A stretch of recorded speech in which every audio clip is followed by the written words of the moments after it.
Perfect. Welcome everyone to our webinar today with what we are going to talk about the customer journey at GreenMobility. My name is Anders Wall. I am COO and Deputy CEO here at GreenMobility, and today I've invited Stefan, our CMO as well, who's going to talk us through our customer journey and what our marketing team is working on a daily basis. To start the webinar, just a small introduction to GreenMobility and the journey that we are on. As a green mobility provider, obviously working with sustainability is a key point for us. When looking at cities, working with cities as we do across our operation, we are working with megatrends such as sustainability, urbanization, and the sharing economy. In cities, we see increasing number of vehicles, traditional vehicles with combustion engines, so causing problems for the environment, queuing, parking issues, and so on. All of these are something that we are trying to combat in close cooperation with cities. Today, GreenMobility is present in 4 countries with a total of 8 cities. So here in Denmark, where we are based, Copenhagen and Aarhus. In Sweden, Malmö and Gothenburg, and then Helsinki in Finland, and then in last but not least, in Belgium, we have 3 cities, so Antwerp, Brussels, and Ghent. As you can see on the map as well, we have some light green dots as well, indicating cities that we are planning to enter, something that we've communicated to the market. GreenMobility is a publicly listed company at Nasdaq here in Copenhagen, and we've been a listed company since 2017. You can find much more about that on our investor site, greenm.dk. Today we service actually closer to 130,000 customers with a total fleet of just less than 1,000 EVs. The market that GreenMobility operates in obviously is cities. We are a city-based service, but actually working down to cities in the size of 250,000 inhabitants. That's something that we've grown into, or down to, if you like, over the years. We started looking at cities that were million plus, but now we can operate our service in smaller cities as well. We've proven profitability in the business here in Copenhagen, and obviously for next cities as well, coming into profitability as they mature individually. Looking ahead, we've set aspirations of being an industry leader, and as that, being in 35 cities with more than 10,000 EVs by 2025. Obviously, with that, saving a lot of CO2s and also replacing a lot of private cars, which is one of our key performance indicators as well. From a super short introduction to GreenMobility, you can obviously find much more on our website or tune into some of our other webinars. Today, the focus is on our customer journey, and therefore I would like to welcome Stefan. You've joined us today. Thank you for that, and I know you have a lot of great insights and to how we're operating and working with our customers. Yeah, absolutely. So yeah, hi everyone. My name is Stefan, and as Anders said, I'm the CMO of GreenMobility, and I think today I'll just go through briefly how the brand platform and the communication we're doing, how that corresponds into how we work with open innovation, being how we take in feedback from our customers and use that to create new products or change our customer journeys. A little bit of how we map that and how it works, and some data points to just prove a little case story with that, and also how that corresponds into improvements and what KPIs we track to show that we're actually doing better than we used to do. So first of all, the brand platform, we have this slogan called "Your City, Your Car," and that's basically what we try to facilitate with our business. It's city life, urban life. The cars is a facilitator from you going to A to B and living your life. It's not the goal in itself to sit in a car. You're obviously on a way to do something from A to B. So that's what we're trying to facilitate. And also this new brand platform has been live for a little over a year now. It's very true to the entire history of the business. So it's not a big revolution. It's an evolution on what we're standing on, but much more focused on inspiration and showing use cases and telling people what they can also do in their cars. So that's like the starting point for it. And the next slide, I just have a little visualization of how that works.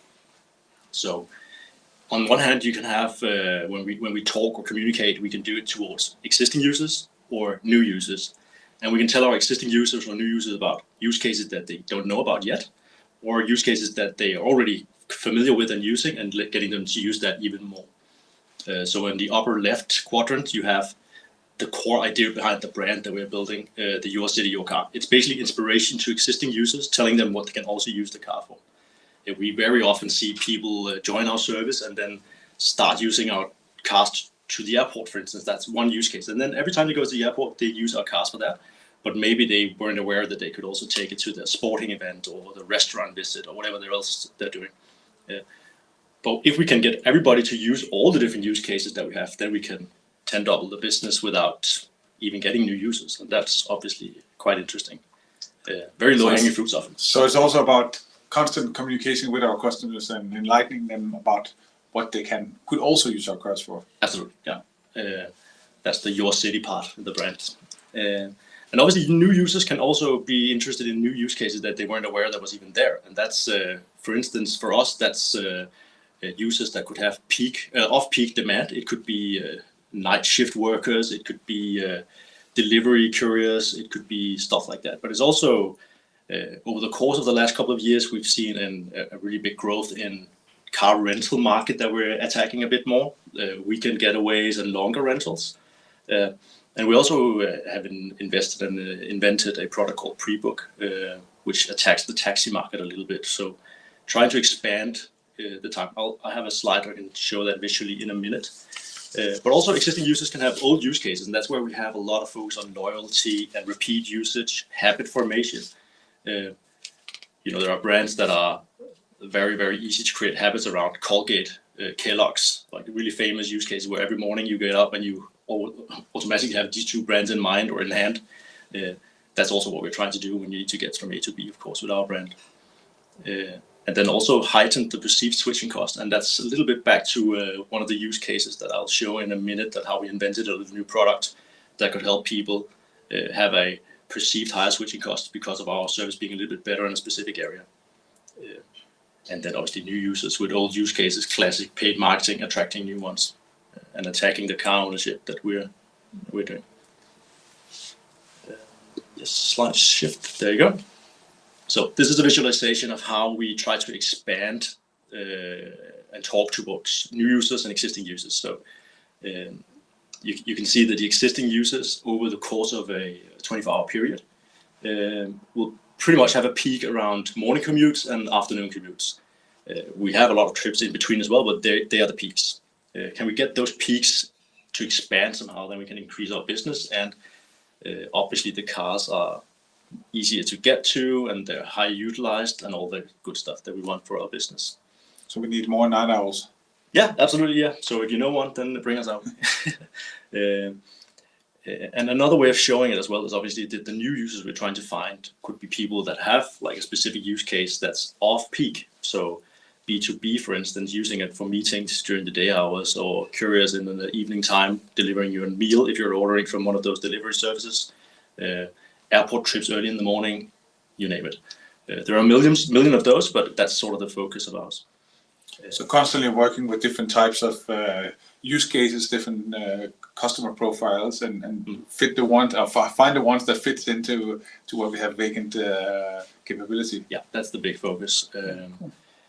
And you can see it's a little bit weirdly visualized, and I'm not sure how well the colors go through, but you can see there's like a user 1, user 2, user 3, and maybe user 1 uses it for the flights in the mornings and then going through experiences during the afternoon, and user 2 for their sport in the evening and the commute home, and user 3 other stuff. And one thing here could be really interesting is to get all the users 1, 2, 3 and up to 130,000 to users for all these things, and that's really the important basis for a communication strategy.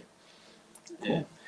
And if we convert that into, so this is like our perspective on a user, and this next slide is a little bit more on the user's perspective of what they actually meet when they touch us. So all the touch points that we have in the journey, which is sort of the core slide for the talk. So I hope we can go really deep into this, Anders. First of all, people start meeting us with our communication somewhere. So the first time you hear about GreenMobility could be our paid marketing, it could be social media stuff, it could be a webinar, it could be whatever. From a friend. From a friend, yeah. Or maybe just a car on the street. Like they're all branded really well. So that's like the first touch point. And then over the course of it, we have an onboarding, we have the actual usage of the product. We have when you're ending your trip and after the trip. And then we obviously have big focus, of course, is the repetition that you come back. And then on the bottom, we've sort of created, I haven't put it on an axis or anything, but we have a scale for what do we believe or how well are we doing on a quality of experience parameter for each of those touch points. And I mean, our focus is just trying to heighten that to be as good as possible all over. And obviously we're getting better at what we're doing with our paid ads, so what you meet is a little bit more relevant at a relevant time with a relevant message. The invite a friend stuff, and then we have more tactical messages that you can meet. It could be get a car now, you're in the airport, take it. And then you're getting onboarded at some point. And then we had, I think, a little, that now we're in a product meets marketing territory. And then we had an issue with the way we onboard people is obviously that you need to verify that you have a driver's license, and we have to check that. We need to be sure that they are who they say they are. Exactly, yeah. Both from our perspective, for the user safety, but also legally we need to do that. So that's a focus of ours. We had been spending a little bit too long to verify some users in some use cases. So we had a focus on that, and that was like a dip in the user experience. It's not a high quality experience to wait an hour or 2 or 10 to get approved. Sure. So we had a lot of focus on that, and we've been working on tools to support our customer service team with that. And that's what I've tried to visualize with that being lifted. So now you have a better onboarding experience. And we can see that in the numbers immediately, actually, that people are activated much more frequently and faster. Cool. Yeah, and then obviously we have like the selection of packages that we can sell you, telling you how you should drive cheapest, best, all that you need to know. Parking, we support people with our hotspots and telling them how they can park, but that's also a little bit, that's one of the fear elements of using a product like ours. How can I park? How does charging? Yeah. How does an electrical car work? Can I get to my destination with the range? All that stuff. That's basically one of our challenges, I think, over the course of our lifetime is how this fear of electric cars and how do they drive, how do they work, how do I turn it on, and all that. Yeah. So that's how do we work with that? Yeah, I mean, in our onboarding communication, it's very, very important. So people will meet a string of email automations when they sign up, or communication automations from different channels, but predominantly email, where we teach them about the product, like how do you drive a car, where can you find charging spots, what are the parking rules locally, and in an order we believe is the order of all these fears hitting you, to try to solve them in an orderly fashion. But that's constantly being optimized. But that's also one of the things that can really change the course of it. Then you have, I think some people will call it buyer's remorse in other circumstances. Like, did I take the right option? Did I do it correctly? Did I lock the doors? Did I charge correctly? Am I risking a fine where I parked and all that stuff? And that's still really difficult for us to really get up. But that's one of the issues, again, before we can get to repetition usage. Do you think is that tied to our business uniquely, or is it in car share in general, or electric cars in general? Well, the concept of buyer's remorse is obviously a completely general thing, but yeah. I think for a lot of people in new type of products, which I don't know if I dare say, but it's a perceived high risk product to use another car that you're not used to. And I think this high risk thing will maybe increase the remorse part a little bit more, or the fear when you're ending it. So that's really important for us to try to help and support. For instance, we have a lot of people calling us up in our customer service hotline saying, I'm parked here, do you think that's okay? And obviously we'll try to figure out and help people decide whether or not that's okay with the things we can see from here. But it's interesting, because if you were driving a private car, who would you call? Yeah, exactly. You would just, I don't know, either work it out on your own or take the risk. Yeah, exactly. So that's sort of a real difference in user behavior. Really is, yeah. I don't know why that is actually. Maybe it's because it's another person's car that you feel a little bit more obligated to. Or there's someone you can call. Yeah, also, yeah, maybe. Yeah, that could very well be. And then obviously to get people to use it again, then we start really hammering them with inspiration and offers and just working on a general likability factor, like behind the scenes stuff with the business, so they know who they're actually transacting with, and building a relationship, and that they like us a little bit better than the competitors or alternatives. I think that's really important. And that's not a formula. That's basically just working a little bit on all parameters all the time. Like when Denmark just went through in the Euros to the round of 16 or whatever it is, then we made all our cars in the app in Denmark with a little Danish flag. And it's not something that we can see on the bottom line at all, but it's something that we will know will increase the likability because it's just relevant, it's fun, it's almost cute, and then we'll increase our likability a bit. I think relevant is a key word as well.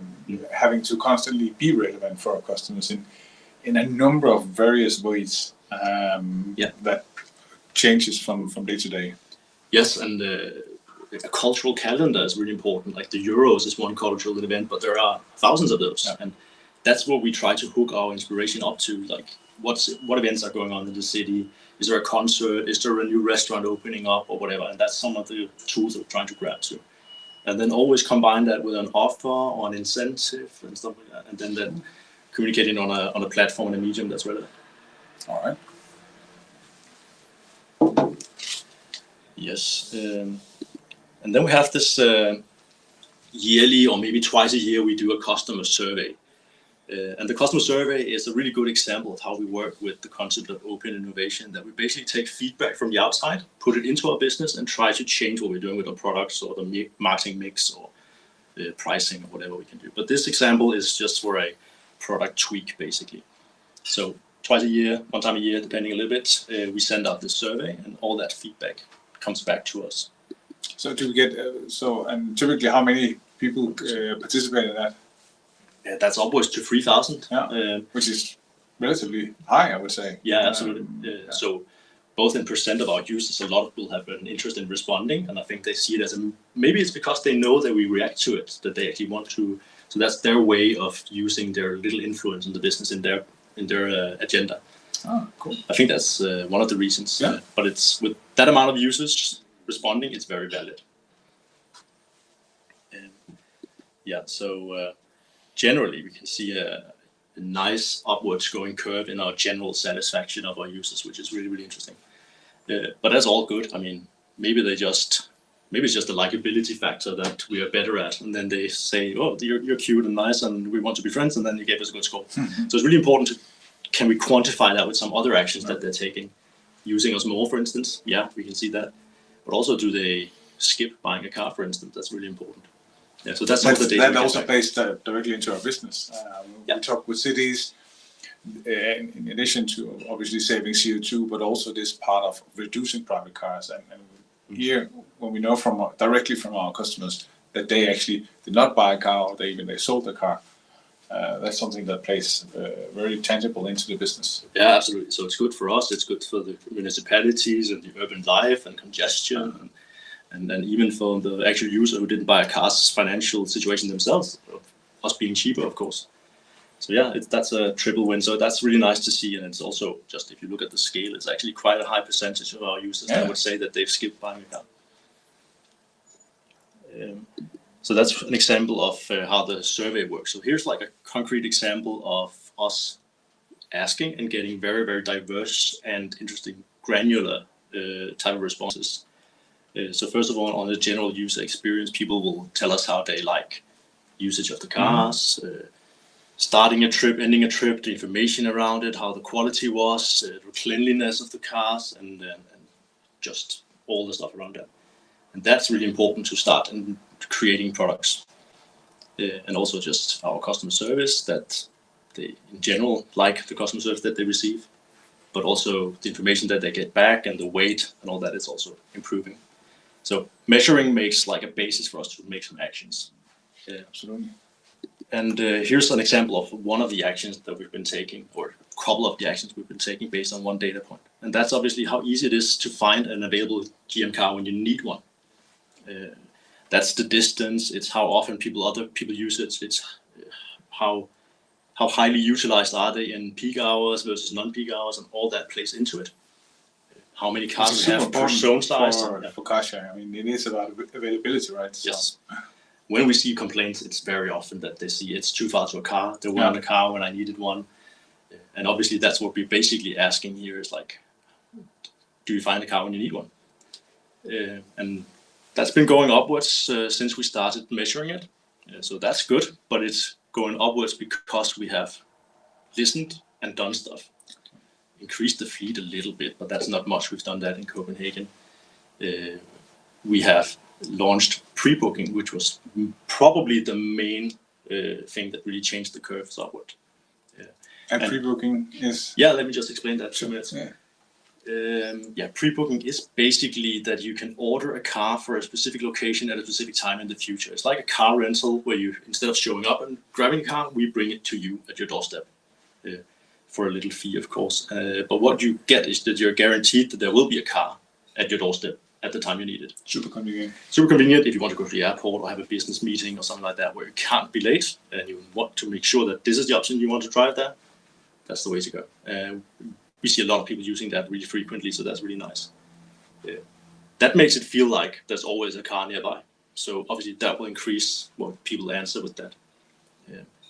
There's also just the fact that the likability of us, the pricing, the loyalty, even GreenSaver, which is our discount subscription, will also play nicely into this, that the zone of interest or the zone you're willing to search expands every time you like us a little bit more. But that's one example. So based on these data points and the qualitative interviews we've done and also general creativity in the business, of course, but from the outside information we're getting, then we can create this pre-booking product. Cool. And just yesterday, actually, we launched what we now call our radar. So you can actually start searching and getting a notification or a reservation on the first car that pops up in an area that you want to search for. So without doing anything? Completely automatically. You set it and then tell us where and when, and then we'll let you know when there's a car there or give it to you. Fantastic. Yes. So, I mean, that's all good. That's a super important question. Yeah, exactly. So we need to measure it. And we need to make sure that we are actually doing the right things. Yeah, so we can ask our users, and if they like us and whatnot, and they tell us that they like us more, that's all good. It's, it's a questionnaire. It can be how we ask. It can be many different factors that contribute to it. So we need to have it show up in the actual business metrics. So how do we do that? And how do we measure all that? And that's a place that I'm very, very fond of myself and very much into. So we could talk about this forever. So let me know if we go too far. So what we do as a consumer business in the mobility space, mobility as a service provider, basically.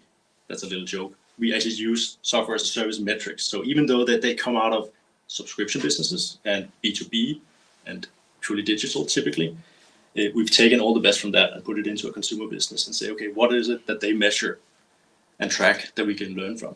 And that's what we've been doing. And that goes without us being B2B, and it's without us being a subscription product. We do have a subscription product, but that's not the core. So we track how much an acquisition of a user will cost us. We track how much a user is worth, and we know that a user will come back. So we have this frequency of usage, not every user, but on an average basis, we know exactly how much we can expect to get. And with that data in hand, we can start measuring how efficient we are with all this stuff we're doing. The acquisition cost, the customer lifetime value, which can be affected by loyalty, reusage, pricing, offers, you name it. And then obviously velocity, which is a concept we've introduced to say how fast do we get a marketing spend back. So we spend €1, $1, 1 kroner, how fast can we see that back in cash flow? So we can apply the marketing mix correctly. And also how many times do we see it back? So the return on ad spend multiple, which is really important as well. In some businesses, you can imagine that you can bump up your ad spend and you get your money immediately back, but that's what you get. Typically, it's like one transaction type businesses. I think it could potentially be like meta search engines for airlines. Okay. They spend a lot of money on transactions, like you buy your traffic out of Google and sell it more expensive to an airline. And on the other hand, you have probably the best investment you could do would probably be to buy an acorn and plant it and see a redwood fern grow in 140 years. But so you get your high multiple, but it takes so long that it's not a good idea. So you can do like one of those scales. And in our business, we are optimizing very much on the multiple. So we're a little bit more focused on the Redwood than on the meta search type businesses.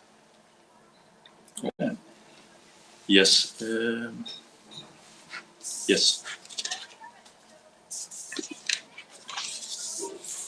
So another thing that we're measuring is obviously the activity from our users. How many users do we have? How active are they? Who is it that's driving in our cars in a given month? So this complete mess of an overview will, if explained, tell us a lot about the business. If you follow the top line of the curve, that shows how many active users we had in Copenhagen in a given month. And then we can see from which sign-up month those users who drove in that month signed up. So that's sort of like a cohort type of logic on our business. Also worth seeing how fast a really, really strict lockdown in early 20 came back up. So the last dip in to the right of the graph, that's the lockdown we saw in January. Yeah, so the first dip is like the little bit longer but not so severe lockdown we saw this year. Yeah. And the big one was the first really severe lockdown we saw in Denmark in April, March 20. But the rebound is very evident. So that's just a curious fact. But if you look at it, you can see that even the last month, which is like the highest peak we have, the people who drove, they signed up all the way back. So we have actually 10% of the people who signed up in October 16, they've still been driving. We have a lot of old customers. Yeah, we have a lot of old customers.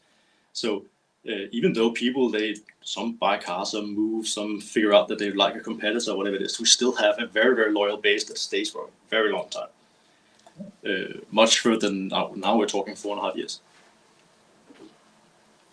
It's quite a long time to commit to a product. Absolutely, yeah. I mean, in a consumer business, that's really, really long. Yeah.